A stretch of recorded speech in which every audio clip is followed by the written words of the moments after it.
Assalamualaikum warahmatullahi wabarakatuh. Alhamdulillahilladzi arsala rasulahu bil huda wa dinil haqq liyuzhirahu 'ala ad-din kullihi walau karihal musyrikun. Asyhadu an la ilaha illallah wa asyhadu anna Muhammadan abduhu wa rasuluh.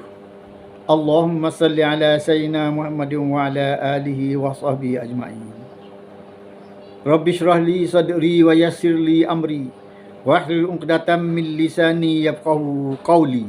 Subhanaka la ilma lana illa ma 'allamtana innaka antal alimul hakim. Wala haula wala quwata illa billahil aliyil azim.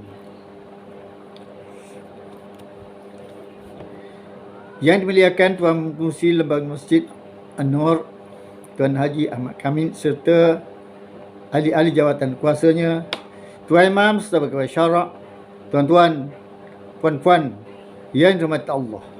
Syukur kita kepada Allah Subhanahu Wa Taala yang telah menganugerahkan kepada kita kesihatan dan kelapangan. Kesihatan yang baik dan kelapangan masa walaupun kita sedang berhadapan dengan wabak COVID-19.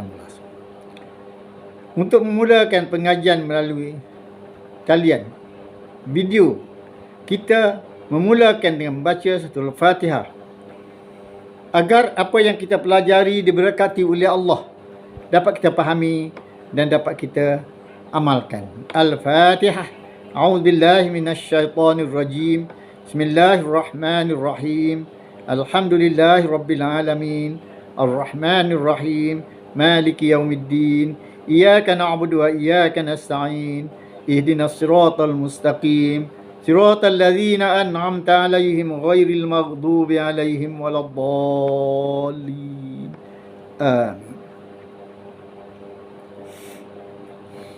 Tuan-tuan dan puan-puan, dalam kesempatan ini kita akan menyambung pengajian kita yang lalu melalui kitab Nasihat Agama dan Wasiat Iman. Pada kali ini kita akan bicara tentang tajuk yang halal menambahkan cahaya, yang haram menggelap gulita. Di sini hendaklah kita mengetahui benar-benar dalam persoalan ini, moga-moga Allah merahmati kita, bahwasanya makan yang halal itu akan menambahkan cahaya pada hati serta melembutkannya. Selain itu, ia akan menimbulkan ketakwaan dan kekhusyukan terhadap amalan-amalan dan kerja yang kita lakukan terhadap Allah Subhanahu Wa Taala. Boleh mencerdaskan seluruh anggota badan untuk beribadat dan berlaku taat, mengurangkan kecenderungan hati kepada persoalan dunia dan menambahkan ingatan dan perhatian terhadap hari akhirat. Semua sifat-sifat tersebut akan menjadi sebab utama pada termakbulnya amalan soleh dan diterimanya doa oleh Allah Subhanahu Wa Taala. Rasulullah sallallahu alaihi wasallam pernah berkata kepada Sa'ad bin Abi Waqqas radhiyallahu anhu, "Atib ta'mataka tustajib da'watuka." Artinya, pilihlah makan yang halal, nescaya doa kamu dimakbulkan. Adapun orang-orang yang makan haram atau syubhat, ia akan berada jauh dari segala kebajikan. Kerana makanan yang haram atau syubhat itu akan mengeraskan dan menggelapkan hati, mengekang seluruh anggota badan dari berlaku taat, beribadat kepada Allah Subhanahu Wa Taala, dan menjadikan ia sentiasa mencintai dunia. Semua perkara yang menyebabkan tidak termakbulnya amalan dan doa. Bagaimana yang tersebut dalam sebuah hadis sebelum ini yang telah kita bicarakan dulu, yang maksudnya seorang yang berpakaian compang-camping, berpakaian berdebu kerana kesan perjalanan dari tempat yang jauh, mengangkat kedua belah tangan ke arah langit sambil menyeru berdoa Ya Tuhanku, ya Tuhanku, sedangkan makanan yang dari haram, minumannya dari yang haram, pakaiannya dari haram, dan seterusnya hingga akhir hadis itu.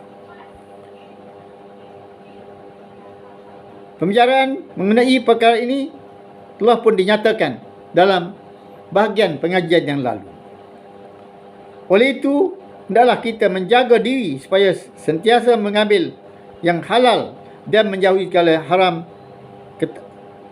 Serta ketahuilah juga bahawa warak itu bukan dituntut hanya pada makanan, minuman saja, malah pada semua urusan kehidupan kita tanpa perkecualian.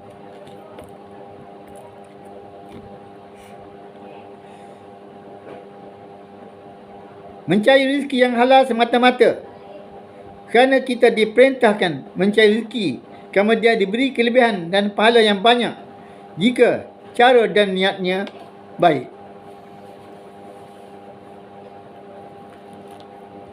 Rasulullah sallallahu alaihi wasallam bersabda, "Atyabu ma akala rajulu min kasbi yamini." Artinya sebaik-baik rezeki yang dimakan oleh seseorang ialah dari apa yang diusahakan oleh tangannya. Dalam sabdanya yang lain, "Man amsa kalan min amalil halal amsa maghfuran lahu." Artinya sesiapa yang merasa penat kerana bekerja sehari suntuk untuk mencari rezeki halal, nescaya terampun segala dosanya. Oleh itu, sebaiknya seorang yang mencari rezeki itu menyimpan niat untuk memelihara agamanya, untuk mencukupi dirinya supaya tiada meminta-minta kepada orang lain, untuk mendapat keperluan ahli keluarga. Kemudian jika ada lebih daripada keperluan itu, adalah untuk bersedekah pula kepada orang-orang yang berhajat dari hamba-hamba Allah. Dengan adanya niat yang seperti ini, samalah seperti ia beramal untuk kepentingan akhiratnya juga.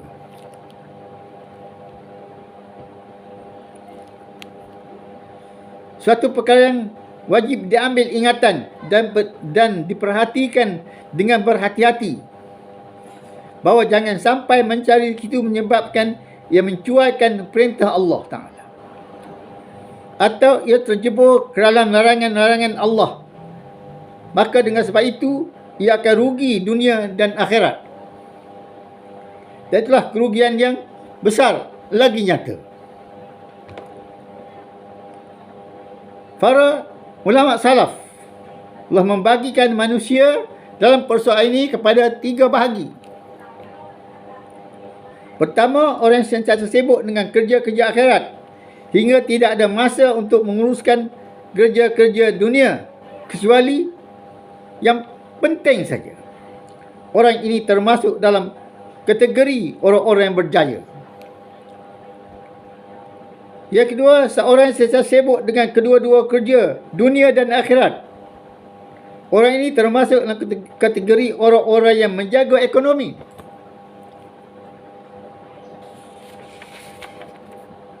Yang ketiga, seorang yang sentiasa sibuk dengan urusan dunia sehingga tidak dipedulikan urusan akhiratnya. Orang ini termasuk dalam golongan orang-orang yang rugi, menganiaya diri sendiri ataupun yang membinasakan diri.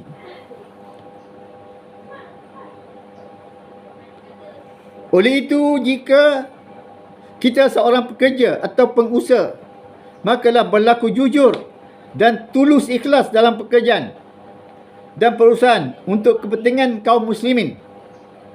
Hendaklah selalu tekun dan sempurnakan segala kerja dan usaha itu sekadar yang termampu, bukan sambil lewa atau asal buat saja. Dan sebuah hadis disebut, "Innallaha yuhibbul mu'min muhtarif." Artinya sungguhnya Allah senang terhadap orang mukmin yang bekerja. Oleh itu, awaslah, jangan sekali-kali dalam berusaha bekerja, bermuamalah, jangan sekali-kali berlaku dusta, menipu, mungkin janji, suka bertangguh-tangguh dari sehari ke sehari yang lain. Jangan sekali-kali mencuaikan pekerjaan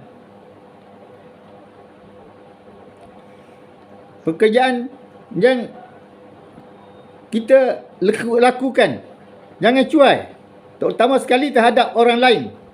Antara itu, kita bermuamalah dengannya dengan tidak mengerti kedudukannya yang sebenar. Orang yang kita melakukan muamalah atau berurusan kira bercara dengan mereka, mereka tidak tahu, tidak faham dalam urusan itu. Lalu kita mengambil kesempatan untuk memperdayakannya, tidak menyempurnakan haknya, dan kita menipunya kerana ia tidak mengetahui, tidak memahami, tidak mahir dalam urusan itu.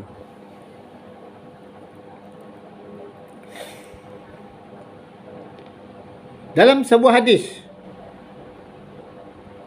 baginda sallallahu alaihi wasallam bersabda, "Wailun littajiri man la wallahi wa bala wallahi wa wailun lil muhtarifi min ghadin ba'da ghadin."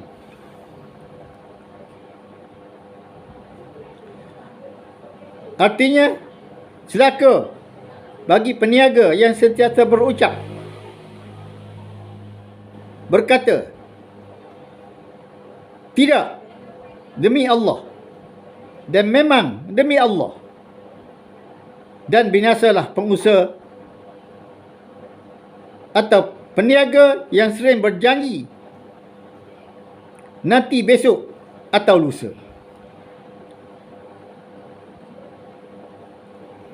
Tuan-tuan dan puan-puan para jemaah yang dirahmati Allah,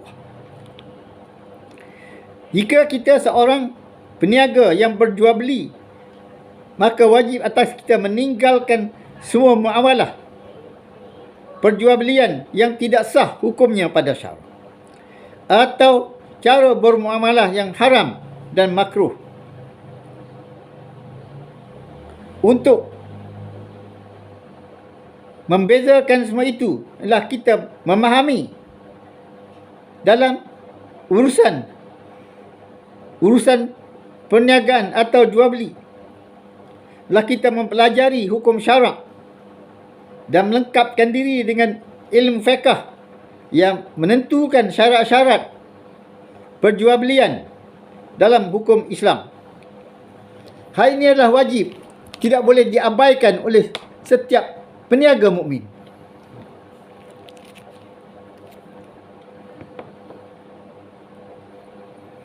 Berkata Sayyidina Umar Ibn Khattab radhiyallahu anhu, tidak boleh menjual atau membeli di pasar, melainkan orang itu terlebih dulu mengetahui hukum perjualbelian yang ditentukan oleh syarak, oleh ilmu fiqh. Siapa yang tidak memenuhi syarat ini dikhawatiri akan makan riba, sedangkan ia tidak mengetahui.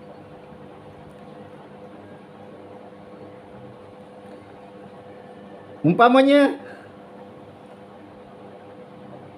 dia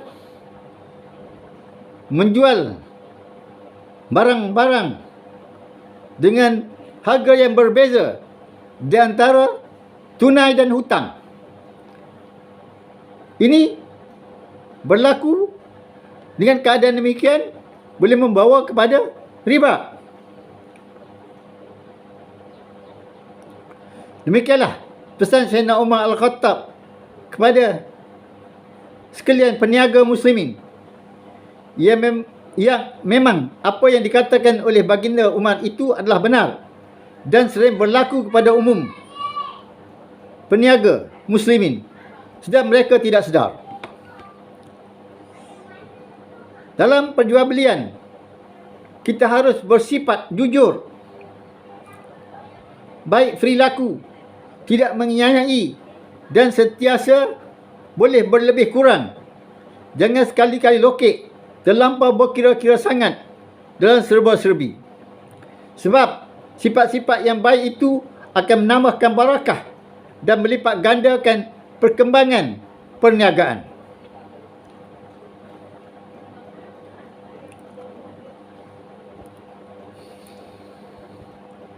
Sabda Nabi sallallahu alaihi wasallam, rahimallahu abdan samhan idza ba'a, samhan idza ishtara, samhan idza iqtada. Artinya Allah menurunkan rahmat ke atas hamba yang bertalak ansur apabila menjual, bertalak ansur apabila ia membeli, dan bertalak ansur pula apabila ia menagih hutang.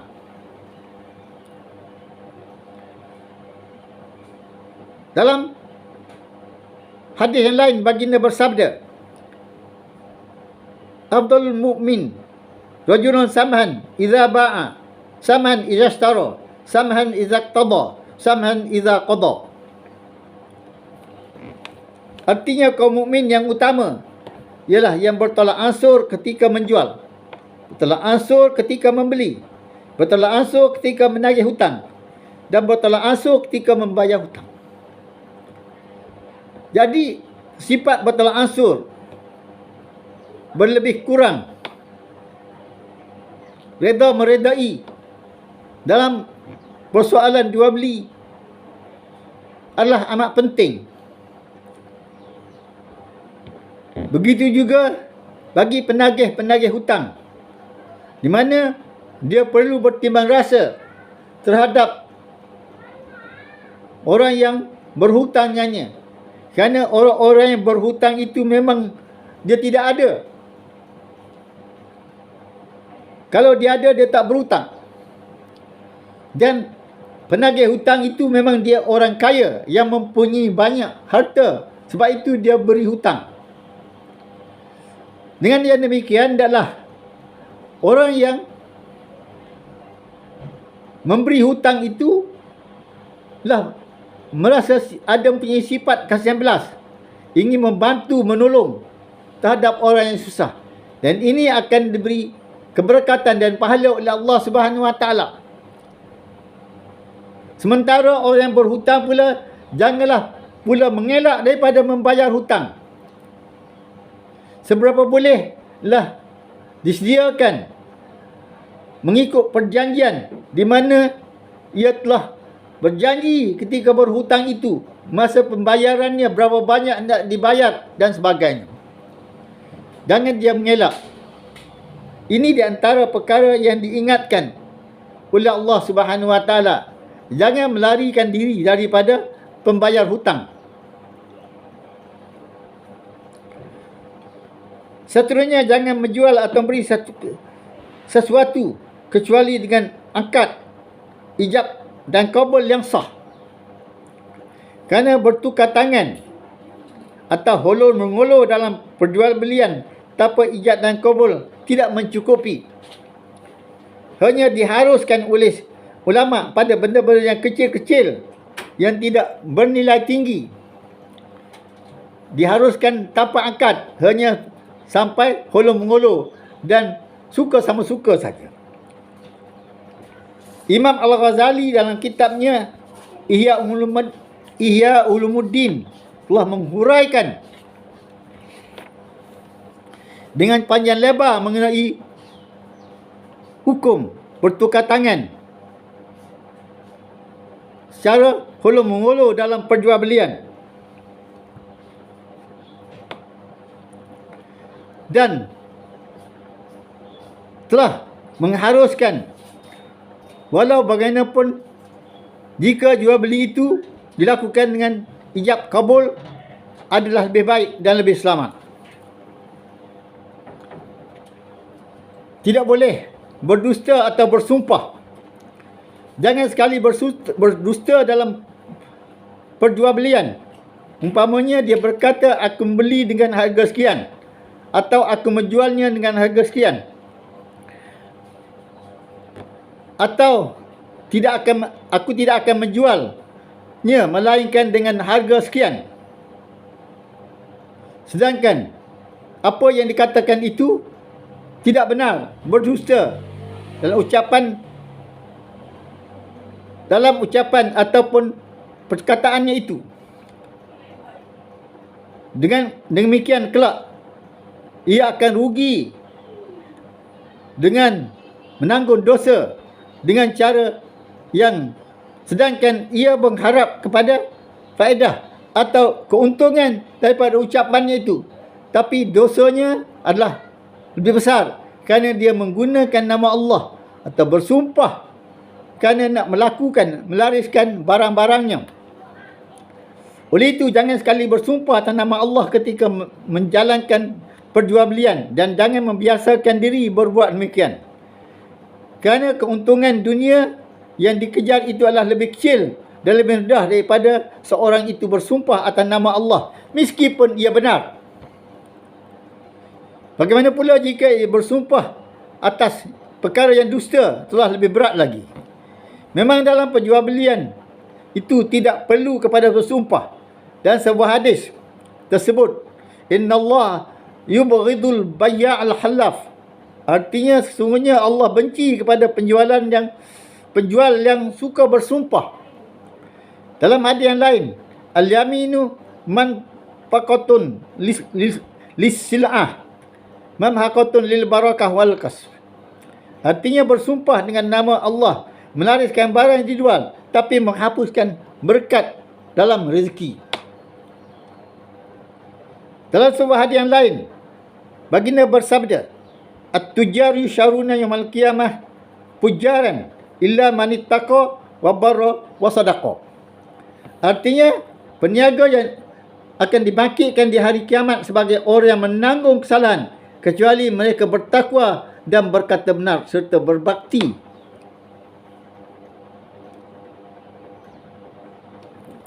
Tuan-tuan dan puan-puan, inilah perkara-perkara yang mana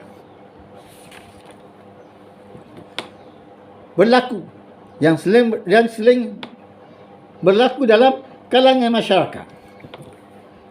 Di sini kita akan petik sedikit kisah orang-orang yang warak dari kalangan ulama salaf, bahawasanya itu adalah asas agama dan jalan orang yang kukuh kebaktiannya kepada Allah, keyakinannya kepada Allah Subhanahu Wa Taala dari kaum mukmin. Para ulama salaf amat merhatikan terhadap sifat marah dan sangat mendalam pandangan mereka terhadap sifat tersebut. Cerita dan teladan mereka yang menggambarkan kewarasan dan kelakuan dalam perjalanan mereka sangat banyak dan sudah terkenal di kalangan ummah. Di antaranya adalah cerita Ibn Sirin rahimahullah ta'ala telah membeli berapa tong minyak masak dengan harga yang mahal. Apabila ia buka satu tong daripadanya, ia dapati bangkai tikus di dalamnya. Maka ia pun membuang semua minyak dalam tong-tong yang lain. Apabila ditanya kepadanya mengapa buat demikian, jawabnya, aku bimbang barangkali tikus itu telah mati dalam kawah besar tempat membuat minyak itu sebelum diisikan ke dalam tong-tong ini. Begitulah menjaganya. Walaupun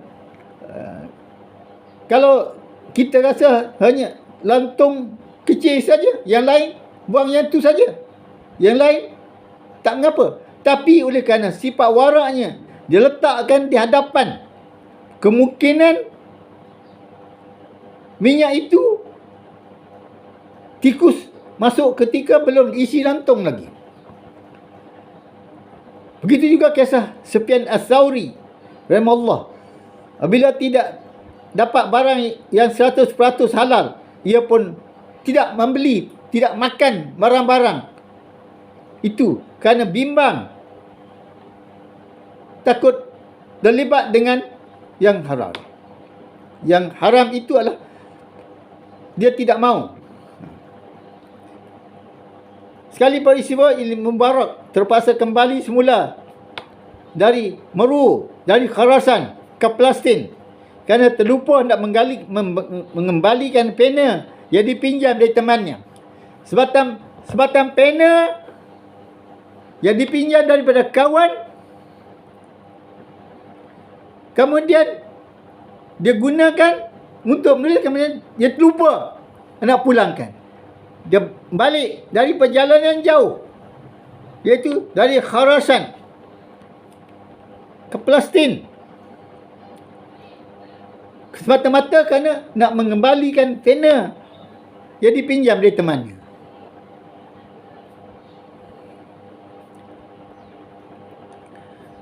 Seterusnya Ibrahim Adham rahimahullah terpaksa kembali semula dari Jerusalem ke Basrah, Iraq, untuk menggalikan sebiji kurma yang jatuh dari timbangan kurma yang dibelinya. Ia terlupa nak mengembalikan ketika kurma itu ditimbang.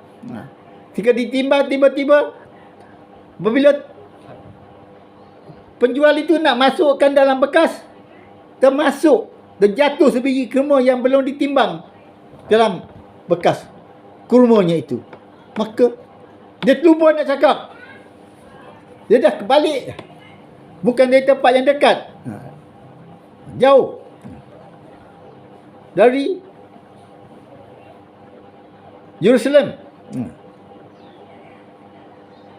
ke Iraq, ke Basrah, semata-mata untuk mengembalikan buah kurma itu. Begitu juga dengan seorang ulama, Zunnun Al-Basri rahimahullah, ketika di penjara pernah dikirim makanan oleh seorang wanita salihah. Maka dibeli oleh wanita itu dari wang upah tenunannya. Tetapi makan ditolak oleh Zunnun kerana ia berkata makan ini telah disampaikan kepadanya oleh tangan seorang zalim. Maksudnya wadah penjara itu atau penjaga penjara itu diagak orang yang zalim. Walaupun yang dibelinya kemungkinan daripada wang yang haram, tapi orang zalim memberi kepadanya, dia tak mau makan. Sekali peristiwa, salah seorang mereka sedang menghadapi orang yang sedang nazak di waktu malam. Bila mati seorang yang sedang nazak itu, ia berkata kepada ramai, padamkan semua lampu-lampu, kerana sejak ini semua harta rumah ini menjadi milik waris. Sehingga minyak dalam pelita pun dah habis, bukan lagi milik orang yang mati itu, kecuali dengan meminta izin kepada waris-warisnya untuk memasang. Seorang di antara mereka berkata, ketika saya dalam pelarian, saya tersesat jalan sehingga terasa amat dahaga. Dengan tidak sebenarnya saya terjumpa seorang penjurit yang terus memberi air minum kepada saya. Kerana peristiwa itu, hati kembali merasa keras selama 30 tahun. Seorang yang minum air daripada orang yang memberi itu prajurit, tapi hati dia sekeras. Kerana minum air itu, dia tidak tanya, tidak periksa air dari mana. Mungkin prajurit itu merampas air orang lain, maka dia rasa hatinya keras. Cerita mengenai para ulama salaf ini tentang mengenai waraknya sangat banyak, tidak boleh dihitung. Dan di sini disebut beberapa cerita sebagai mengambil berkah dan rahmah daripada Allah turun kepada kita ketika nama-nama menyebut orang soleh adalah orang yang jauh pandangan hati, perbezaan, mengerti betapa jauhnya perbezaan di antara kita dengan ulama-ulama salafus soleh, orang yang soleh yang terdahulu, dengan kita orang yang dikira sebagai khalaf, yang orang-orang yang datang kemudian, dan mengetahui di zaman mana ia berada sekarang ini dan hidup di antara orang-orang yang bagaimana akhlak dan amalannya. Itulah di antara kisah-kisah yang terdapat di kalangan ulama-ulama salaf. Sebagai kesimpulan daripada pengajian ini, Yang mana yang nyatakan yang halal menambahkan cahaya, yang haram menjadi gelap gulita. Pertama, suatu urusan adalah berhati-hati. Jangan sampai dalam mencari rezeki sehingga melakukan perkara haram dan mencuaikan kewajipan yang diperintahkan oleh Allah. Yang kedua, dalam mencari rezeki adalah bersungguh-sungguh, tapi jangan lupa kepada hari akhirat. Yang ketiga adalah sentiasa berlaku jujur, ikhlas dalam segala urusan yang kita kerjakan. Yang keempat, jangan sekali-kali menipu, berdusta, mungkir janji, menangguh-nangguh dan segala kerja atau muamalah dengan manusia. Yang kelima, kita adalah mempelajari dan memahami syarat-syarat dan hukum-hukum jual beli mengikut syariat Islam. Kerana ini adalah perkara yang wajib supaya muamalah kita sah dan tidak terlibat dengan yang haram. Seterusnya, yang keenam, kita hendaklah sentiasa bertolak ansur dalam jual beli, sama ada penjual atau pembeli atau penagih hutang, atau juga seterusnya pembayar hutang. Janganlah mengelak daripada perkara-perkara yang jujur dengan jujur dan benar. Tuan-tuan dan puan-puan, setakat ini dulu. InsyaAllah kita akan sambung pengajian kita seterusnya pada minggu yang berikutnya. A'udzubillahi minasyaitonirrajim. Bismillahirrahmanirrahim. Alhamdulillahirabbil alamin wassalatu wassalamu ala asyrafil anbiya'i wal mursalin wa ala alihi washabbihi ajmain. Allahumma salli ala sayyidina Muhammadin fil awwalin wal akhirin wa sallim wa radiyallahu tabaraka wa ta'ala an kulli sahabati ajmain. Allahumma inna na'udzubika min barati wal jununi wal jazami was sayyid asqam. Allahumma akhrijna min zulumatil wahmi wa akrimna min binuril fahmi waftah alaina bi ma'rifatil ilmi wa ahsin akhlaqana bil hilmi wa sahhil lana abwaaba fadlika wa anshur alaina hikmataka min rahmatika ya arhamar rahim. Radina billahi rabba wa bil islami dina wa bi Muhammadin nabiyyan wa rasula. Allahumma inna na'udzubika min ilmin la yanfa wa min qalbin la yakhsha wa min nafsin la tashba min du'a illa yustajabu lah. Subhanakallahumma bihamdika asyhadu an la ilaha illa anta astaghfiruka wa atubu ilaik. Wa sallallahu ala sayyidina Muhammadin wa ala alihi wa sahbihi ajma'in. Walhamdulillahi rabbil alamin. Bismillahirrahmanirrahim. Wal 'asri innal insana lafi khusr illa alladhina amanu wa amilus solihat wa tawasaw bil haqqi wa tawasaw bis sabr.